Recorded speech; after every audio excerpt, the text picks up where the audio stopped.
नया समाचार गम गम भेल प्रचार।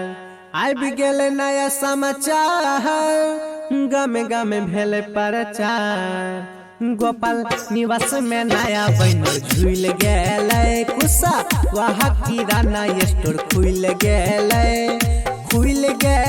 हाँ खुल गेलै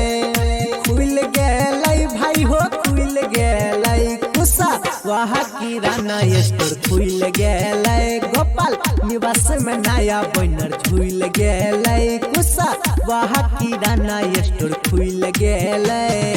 अंगिका रिकॉर्डिंग स्टूडियो खुल गेलै अंगिका रिकॉर्डिंग स्टूडियो खुल गेलै कुसा वहाँ किराना स्टोर खुल गेलै रुपौली पूर्णिया बिहार। खुल गेलै। जल नहीं पड़तो अब बाजार दुकान में सामान 6000। जल नहीं पड़तो अब बाजार दुकान में सामान 6000। मन में गुब्बारा सबके फूल गेलै कुसा वहाँ किराना स्टोर खुल गेलै हाँ खुल गेलै भाई हो खुल गेलै कुसा वहाँ किराना स्टोर खुल गेलै। गोपाल निवास में नया बैनर झूल गेलै कुसा वहाँ किराना स्टोर खुल गेलै।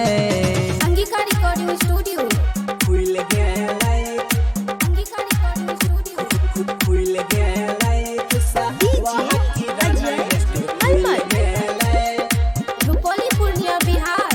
खुल गेलै। मंटू भाई के नरम छे विचार उधारो सामान मिल जैथुन 2-4। मंटू भाई के नरम छे विचार उधार नगद मिल जैथुन 2-4। बाजार जाए के रास्ता रोशन भूल गेलै कुसा वहाँ किराना स्टोर खुल गेलै हाँ खुल गेलै भाई हो खुल गेलै कुसा वहाँ किराना स्टोर खुल गेलै।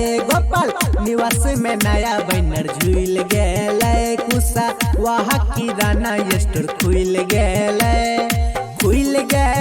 हाँ खुल गेलै भाई हो खुल गेलै कुसा वहाँ किराना स्टोर खुल गेलै। गोपाल निवास में नया बैनर झूल गेलै कुसा वहाँ किराना स्टोर खुल गेलै। SRS Entertainment present